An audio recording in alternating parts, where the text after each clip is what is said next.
Boa noite, amigos do grupo Espírita Virtual Caminho de Luz. Hoje estamos aqui mais uma vez para dar continuidade e sequência ao nosso trabalho de divulgação da doutrina espírita, principalmente das obras de Kardec, dentro dos propósitos deste grupo, o estudo da doutrina espírita.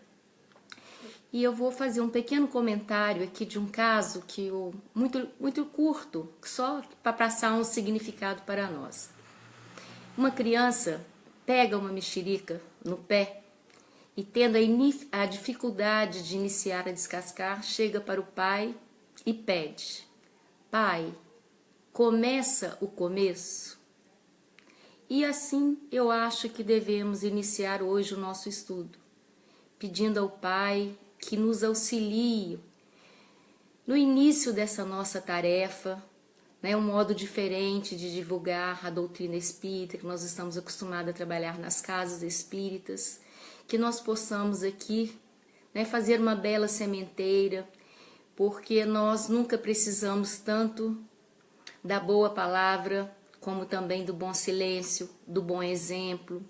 São muitas atitudes que nós temos que tentar trazer de uma forma em que a nossa conduta vá aos poucos justificando isso. Nós colocamos uma mensagem do Chico nessa semana que explica muito bem isso, que nós sabemos ainda da nossa lentidão na aprendizagem, dos nossos passos ainda, iniciantes, dos nossos passos ainda tateando, para tentar preencher essa lacuna da presença de Deus de uma maneira mais ativa dentro de nossas vidas. Eu vou falar hoje sobre o Livro dos Espíritos, na conclusão do Livro dos Espíritos, mas acontece que tem uma questão que precede esta conclusão, que é a última questão, a de número 1019. E a pergunta que é feita por Kardec para os espíritos é a seguinte: poderá jamais instalar-se na Terra o reino do bem? E quem responde essa pergunta para Kardec é São Luís. E ele responde de uma maneira proativa. Ele diz afirmativamente que o reino do bem se instalará na Terra quando nela predominar a encarnação de espíritos voltados para o bem. E nós não vamos discorrer dessas características, porque foi muito bem explicado pela Luciana, já num estudo anterior, em que ela falou sobre o homem de bem. E aquelas características é que precisam estar presentes no nosso cotidiano, para nós irmos ao pouco formando este grupo que vai ajudar a se instalar o reino do bem no nosso planeta Terra. E dando sequência a essa questão, que é muito bem explicada, vale a pena ler com calma, não é objeto do nosso estudo da noite de hoje, é só como um prefácio, nós vamos passar já para a conclusão, lá no item número 5, onde Kardec fala sobre a evolução do pensamento espírita. E ele nos explica de uma maneira muito clara que houve 3 períodos para nós definirmos bem como vai se desenvolver o espiritismo entre nós. O primeiro período, ele chama o período da curiosidade, e faz o comentário dele. Ele diz que o período da curiosidade já passou. Depois nós voltamos aqui. O segundo período é o do raciocínio e da filosofia, que ele diz que é o período que estava se iniciando com as ideias propostas por ele na codificação. E o terceiro período seria da aplicação e das consequências. E aí nós vamos falar um pouquinho sobre o que passamos por isso, como estamos vivenciando estes períodos, ou nos analisando também em que período nós estamos vivendo hoje. Então, nós nas casas espíritas, nós percebemos que muitas pessoas chegam lá pela primeira vez, não são espíritas, querem conhecer a casa, querem conhecer o tipo do trabalho, elas são meio que movidas pela curiosidade, né? Isso é comum acontecer, porque quem não entende, quem nunca estudou o espiritismo, tem uma concepção de espiritismo só como, né, receber espírito, conversar com os mortos, e este não é o foco. O espiritismo não é uma doutrina nem de salvação, nem de condenação. Kardec deixa isto bastante claro, né? Mas é uma doutrina de transformação, de esperança, de consolo, de atitudes, de direcionamentos. Tanto que nós estamos vendo que São Luís coloca a responsabilidade dos habitantes do nosso planeta em transformá-lo no reino do bem. Depende tudo de nossas atitudes e de nossos direcionamentos, né? Isso de uma maneira que não envolva sofrimentos, mas envolva trabalho. Porque o espiritismo, nós temos que pensar que ele não veio, como muitas pessoas pensam, para acabar com o sofrimento. Ele veio a nos ensinar a não criarmos novos sofrimentos, né? Então, dentro desse planejamento das eras espíritas, então nós vamos ver hoje muitas pessoas totalmente envolvidas e apossadas pela curiosidade. Elas vão à casa espírita, mas não querem participar de uma reunião de estudo, não querem participar de uma palestra pública, né? Não querem participar dos cultos, dos atendimentos fraternos. O foco é a reunião mediúnica. Então, o que acontece? Né? Isso tem um esvaziamento da atitude, das propostas que nós estamos a encarar no nosso centro espírita. Então, quando Kardec faz o comentário na conclusão que este período já passou, né? Vamos colocar as nossas interrogações. Vamos ver se essa atitude não está muito presente dentro de mim. Se eu já tenho uma outra maneira de contribuir mais com os trabalhos da casa. Que a grande necessidade hoje são das atitudes, das nossas ações, dos projetos que a gente pode desenvolver dentro da casa para fazer as nossas sementeiras, porque nós temos responsabilidade com esta parte, né? Nós temos que estudar, por isso que Kardec passa para a segunda fase, como é do raciocínio e da filosofia. Aí envolve a parte do estudo. Se nós ficarmos só na curiosidade e não buscarmos esse estudo, nós não vamos ampliar o nosso raciocínio. E nós precisamos de ter certeza do legado da doutrina espírita. Como nós vamos ter certeza? Abrindo o nosso raciocínio, a nossa mente, porque nós temos que buscar o quê? A lógica. Porque se nós não acreditarmos, se nós não nos convencermos, como que nós vamos ajudar a humanidade? Como que nós vamos fazer um atendimento fraterno dentro da casa espírita? Como que nós vamos explanar a doutrina? Como que nós vamos explicar o que está acontecendo no mundo de hoje, né? Agora, dentro desse período aí do raciocínio e da filosofia, nós temos que ver que nós já vamos começar a desenvolver algumas características lá do homem de bem, né, na questão 918 do Livro dos Espíritos. E dentro dessas atitudes, uma premissa muito importante é o desenvolvimento do sentimento religioso. E vamos também aqui fazer um parênteses sobre o que é religião, o que é espiritualidade, o que é a fé. Né? Porque religião sempre envolve a gente nos voltar para um agrupamento de pessoas que pensam como nós, né? Nós temos o mesmo pensamento, nós temos o mesmo foco de buscar a Deus. E este sentimento religioso, ele já foi ativado para discórdias. E hoje ele é ativado para algumas discussões, enquanto que ele tem que ser ativado para a unificação. Nós temos visto aí nesses congressos espíritas, né, que nós estamos sendo agora brindados, estamos tendo acesso a eles em tempo real, a grande preocupação de fazer uma interação entre as diversas religiões, porque, ao final de contas, Tudo que nós procuramos é transformar o nosso mundo, como São Luís tão bem fala na última questão do Livro dos Espíritos, deixando a sua marca ali de esperança para nós, né? E nesse sentimento religioso, que nós estamos falando então da religião, que envolve muito o grupo social, nós temos também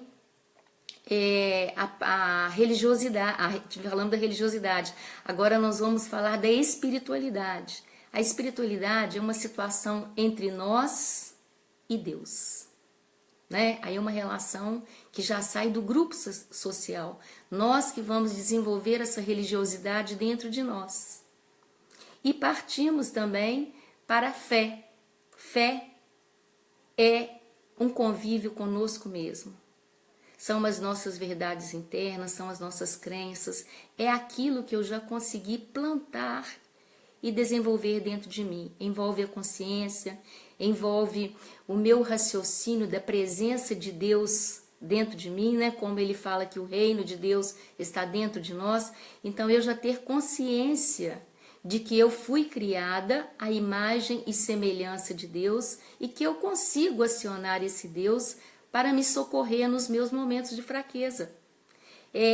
São atitudes que a gente ainda diria assim, que a gente terceiriza, né? Pede em algumas religiões, encomenda-se uma missa para rezar uma missa, faz-se um culto, tudo é válido, né? Mas a gente tem que sentir que essa fé, ela tem que brotar, nascer e ser cultivada dentro dos nossos corações. E aí nós vamos passar para nós falamos o primeiro, esse é o sentimento religioso, só para a gente distinguir entre religiosidade, né, espiritualidade e fé. Tudo isso é envolvido dentro do sentimento religioso. Uma segunda conduta nossa seria desenvolver a resiliência nas vicissitudes da vida. Nós ter mais paciência, aceitarmos melhor, sem revolta, né? Porque todos nós temos esses momentos nas nossas vidas mais difíceis. E nós temos que nos fortalecer, né? Nesse sentimento de resiliência, de aceitação dessas vicissitudes da vida. E no terceiro momento, o que nós temos? É a indulgência para com as faltas alheias.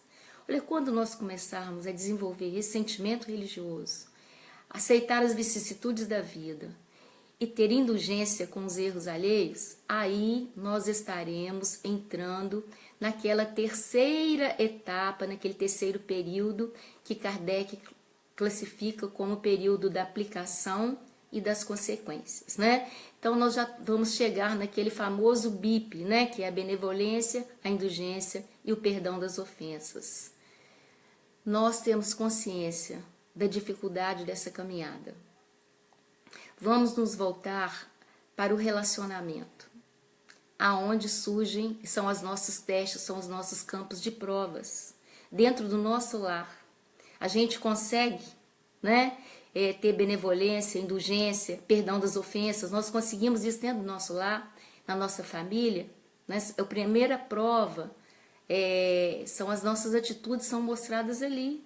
São aquelas pessoas que convivem conosco no dia a dia, que conhecem as nossas reações, né? Que eu posso ser uma pessoa bastante equilibrada se não tem nenhum marimbondo por perto para despertar, né? Quando tomo uma ferroada, como eu reajo. Então, dentro do nosso lar, nós temos essa amplitude, essa visão, esse campo de atuação para nós mostrarmos o quanto nós estamos evoluindo dentro dessa etapa da aplicação e das consequências.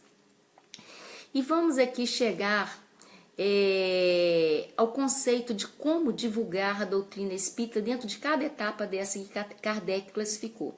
Ele conviveu com cientistas, com filósofos, com religiosos, foi ampla sua convivência à época da codificação.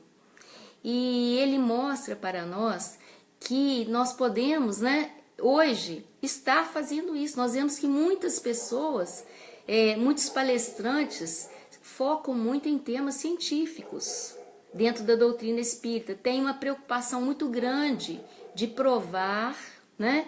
Que o espiritismo tem uma fundamentação científica, que não é alguma coisa, né, sem pé, sem cabeça, que foi criada por Kardec, que não foi, que nós sabemos muito bem disso, que envolve toda uma equipe espiritual. E então, se você quiser explorar o lado científico, que ele seja explorado, mas dentro da codificação. Outros, né, são filósofos, grandes pensadores, gostam de pensar, de falar frases bonitas, de buscar exemplos nos pensamentos filosóficos, já desde a época antes de Cristo, que seja feito dentro da codificação. Se nós vamos falar da religião, que também seja falada dentro do Evangelho de Jesus, né? Kardec se dedicou, inclusive, uma obra inteira, complementando a parte segunda do Livro dos Espíritos.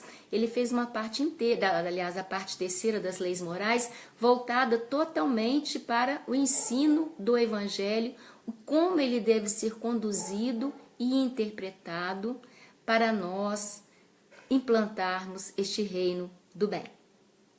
Então, dentro do Evangelho, nós temos aqui algumas exemplificações que eu acho importante a gente comentar. No martírio de Jesus, no próprio martírio de Jesus.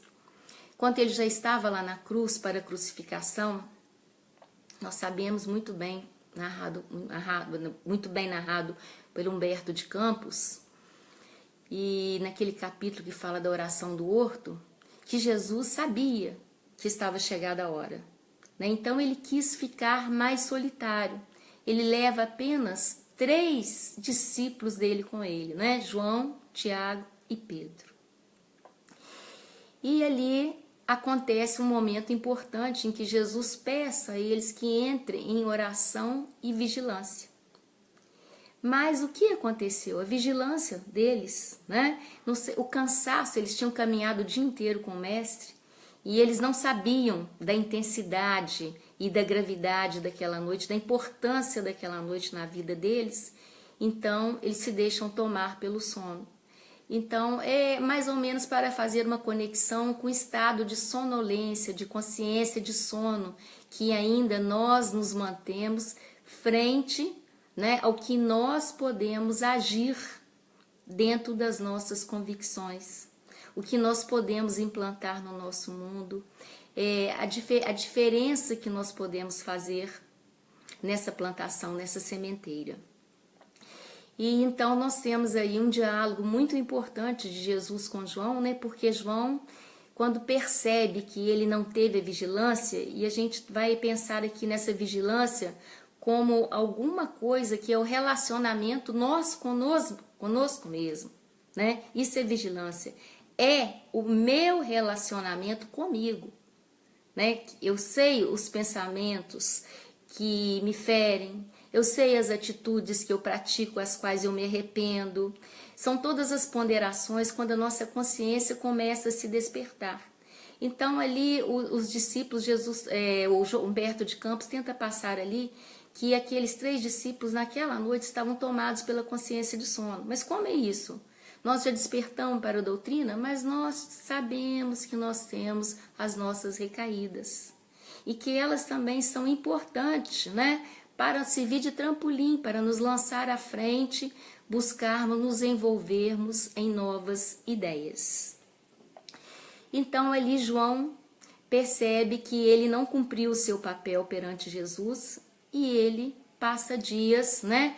Após a morte, após a crucificação de Jesus, ele passa períodos de tormentos, de atribulações, né, espirituais.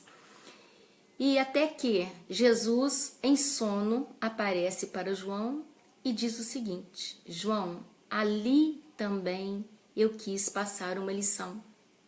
Eu quis mostrar que quando o sofrimento vem, o responsável para colher o sofrimento somos nós próprios, né? Nós podemos contar com a ajuda dos amigos, como eu trouxe vocês, mas aquela prova era minha. Então, o que nós vemos? Que nas provações ali nós vamos crescendo como ser humano. Então João ali despertou para o papel dele que ele deixou de cumprir, mas aquilo incomodou tanto que ele partiu para o arrependimento, mas não se fixou no arrependimento. O arrependimento foi uma mola impulsora para direcioná-lo para novas atitudes. E ele se torna, né, o carinhoso guardião de Maria. E tem um episódio também com Pedro, que para falar sobre atitudes, né, e estados ainda de despertamentos de consciência, que é aquela fase do raciocínio, que Pedro estava sendo treinado por Jesus. Fazer mais um comentáriozinho aqui sobre João, que no Evangelho de João, acho que no capítulo 15, ele fala que nenhum dos discípulos escolheu Jesus, porque eles ainda não conheciam Jesus, mas que Jesus os escolheu. E Jesus não escolheu só os 12. Jesus nos escolheu a todos como filhos. Então, quando nós formos interpretar uma passagem evangélica, nós temos que nos incluirmos nas obrigações que Jesus deixou aos discípulos. Nós temos que ir buscando essas atitudes também, né? Há 2000 anos que nós estamos ali tentando entender esse evangelho, mas nós precisamos muito dessa era do raciocínio e da filosofia para nós termos o entendimento das entrelinhas do evangelho.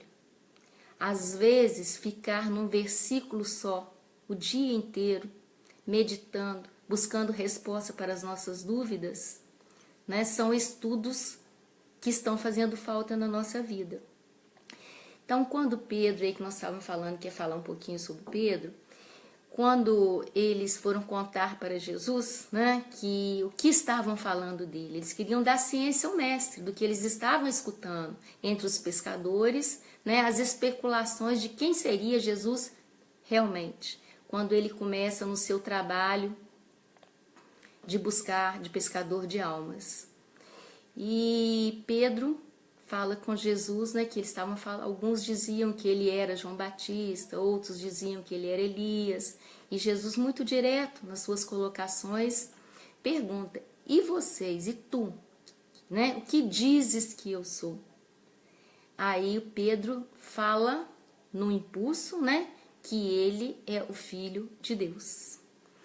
Então, eu vou pegar aqui um livro da Amélia Rodrigues, que se chama Até o Fim dos Tempos, que tem uma colocação muito bonita, eu gostaria de falar com as palavras dela. Simão, Jesus dizendo para ele: o homem na terra é um canal por onde invertem a inspiração e o pensamento da imortalidade, sempre em contato com os transeuntes do vale de sombras, a fim de que possam desfrutar de claridades espirituais e terem renovadas as suas forças.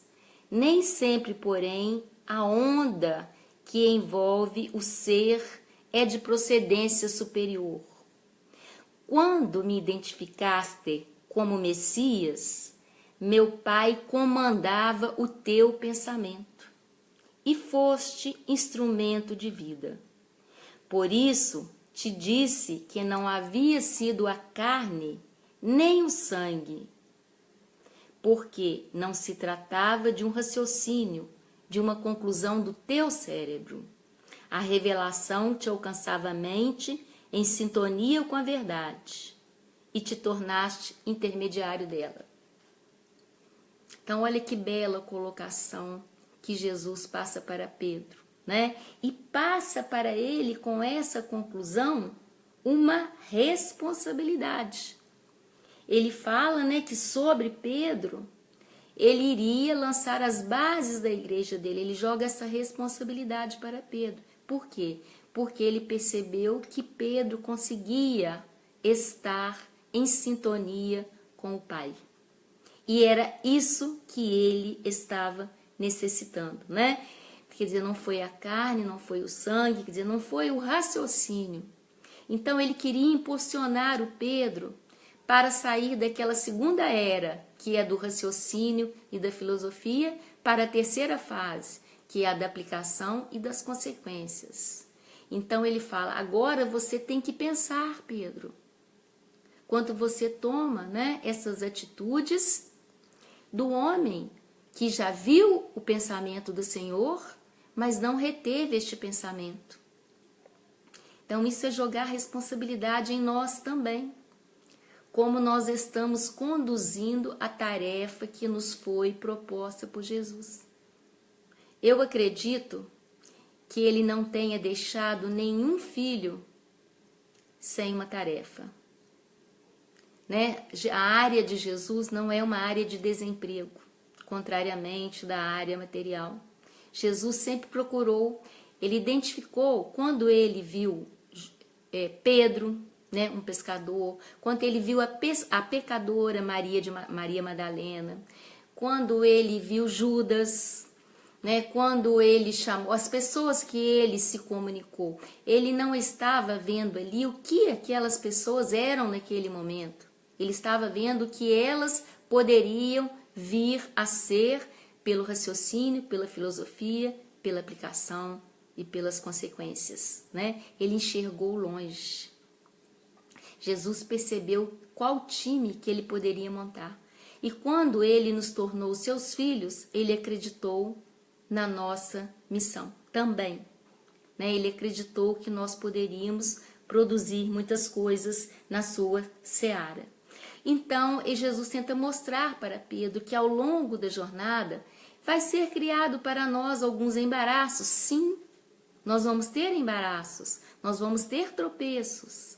Mas aí ele faz uma recomendação muito importante. Ele diz o seguinte: por isso é necessário vigiar as nascentes do coração, de onde procedem os bons como os maus pensamentos, a fim de manter-te em sintonia com o Pai e não com o espírito do mal.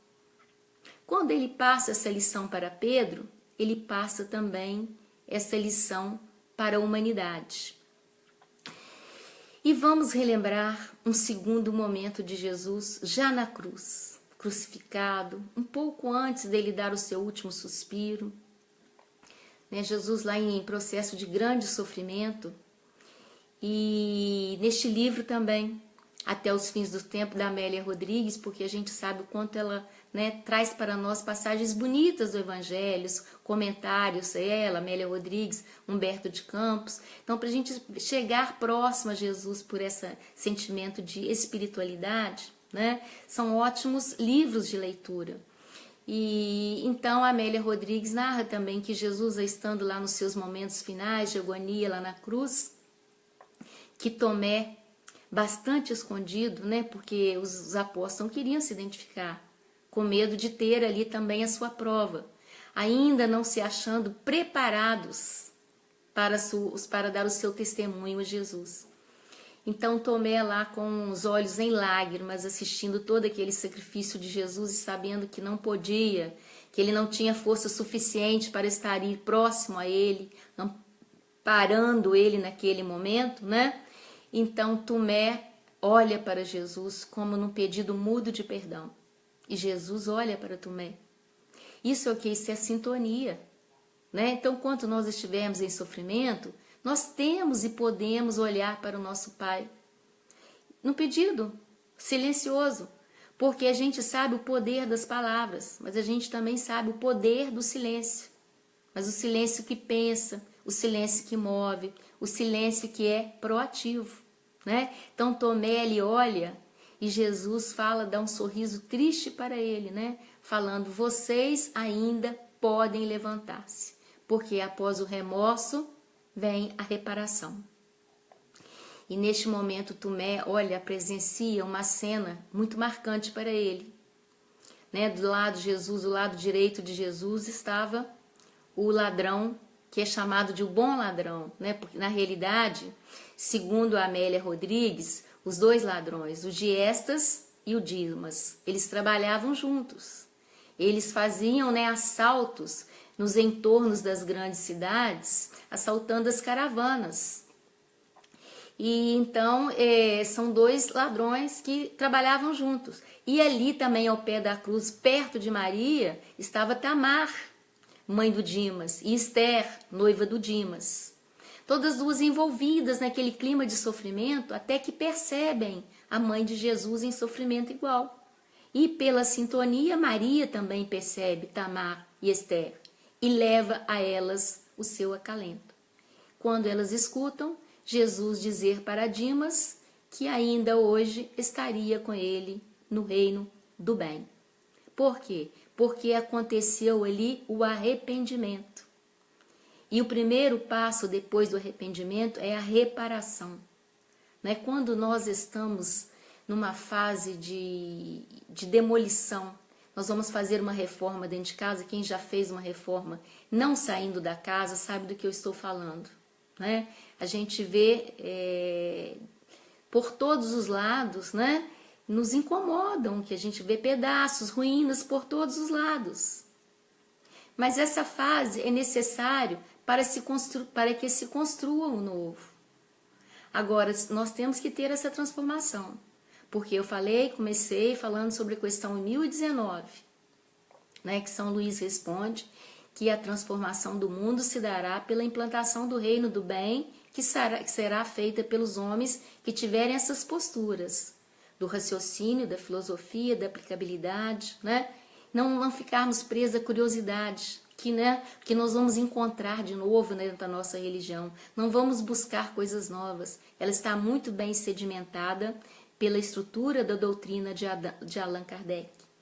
E a gente não pode deixar de citar um terceiro exemplo no Evangelho, que é a cura dos paralíticos, né? Vamos pegar apenas dois.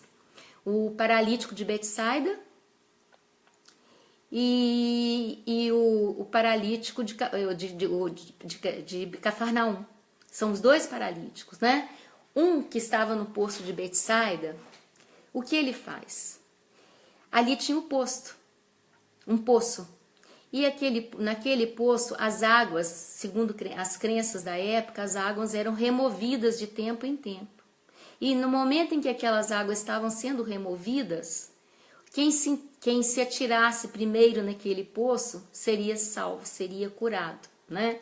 Então a gente vê aí no próprio ensinamento do Evangelho também, quando aquelas águas forem removidas, né? Forem movidas. Então é uma atitude de nós nos movermos para alguma coisa. E aquele paralítico de Betsaida já se encontrava às margens do poço há 38 anos. Ainda não tinha conseguido se curar. Isso acontece conosco, né? Não em 38 anos, 38 encarnações, 380 encarnações, centenas de reencarnações. Nós ainda estamos paralíticos às mudanças, né? Já o paralítico de Cafarnaum, ele diferentemente, quando vê aquela multidão à frente da casa de Pedro, que ele vê as chances reduzidas de conseguir entrar e ser salvo por Jesus, né? Ele pede que o levem pelo telhado. Ali algumas telhas sobem pelo terraço, algumas telhas são retiradas, ele desce por ali. E Jesus indaga: o que tu queres? Queres ser curado? Você acredita que você possa ser curado? Né? Nesse momento, Jesus vê a disposição dele. Você tem a disposição para largar para trás essa paralisia e buscar um rumo novo na sua vida? Né? Passar para o período das atitudes? Então nós temos que nos perguntarmos: qual paralítico nós somos? Aquele que vamos esperar, né? Deixa passar a correria, enquanto isso eu estou aqui estou na minha zona de conforto, ou vou buscar a nossa salvação? Eu acho que todos nós sabemos pelo menos um caso de Chico, de atitude, de ação, de fraternidade. Todo mundo sabe um caso do Eurípides Barçanufo, de ação, de caridade, né? Do Bezerra de Menezes, do Divaldo Franco. Nós temos tantos, Maria Teresa, Irmã Dulce, nós temos tantos exemplos de pessoas proativas que do nada tiram recursos para ajuda. Agora, aonde começa esse recurso de ajuda? Começa dentro de nós, né? Quando a gente começar a ler. Nós estamos lá na Casa Espírita, no 4º estudo do Livro dos Espíritos. E quando chega uma questão para nós nova, diferente, a gente fala, eu li isso da outra vez, né? Na quarta vez de estudo. Nós não estamos falando nem de leitura. Então nós sabemos como, né, o Haroldo outro dia falou que o estudo do Evangelho, talvez a gente ainda fique pelo menos uns 600 anos para tentar entender o título dos capítulos do Evangelho, que ainda nós necessitamos de muito crescimento espiritual interno para nós conseguirmos colher toda a mensagem passada no Evangelho.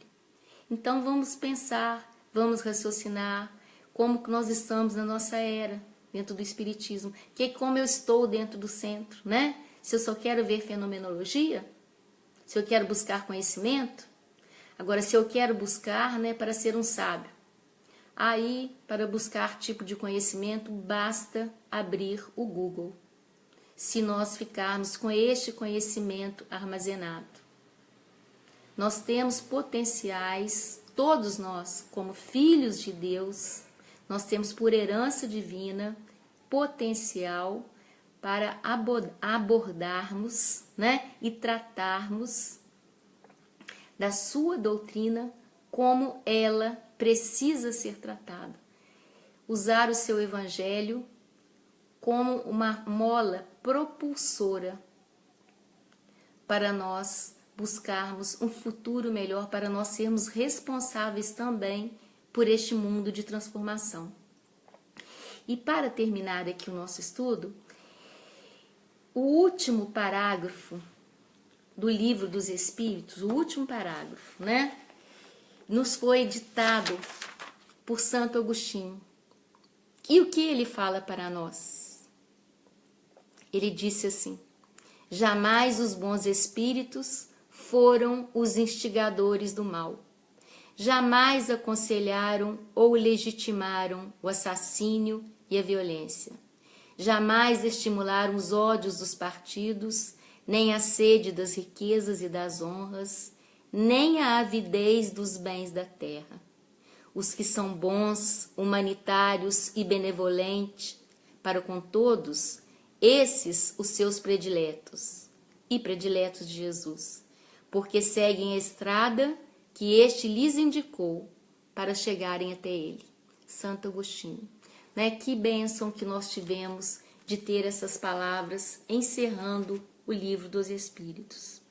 Então a gente vai ler o livro, estuda, chega lá na conclusão, percebe que ali, né, tem um conteúdo maravilhoso para nós estudarmos em conjunto, para nós implantarmos em nossa vida, né, nos despertando, levando a nossa consciência para fazer o papel que ela tem que fazer, tanto que ela é tratada. Onde está escrita a lei divina? Ela é tratada no livro espírita. Onde está escrita a lei divina? Na consciência. Isso é uma prova, né? Um testamento de que nós somos herdeiros de Deus. Muita paz para todos.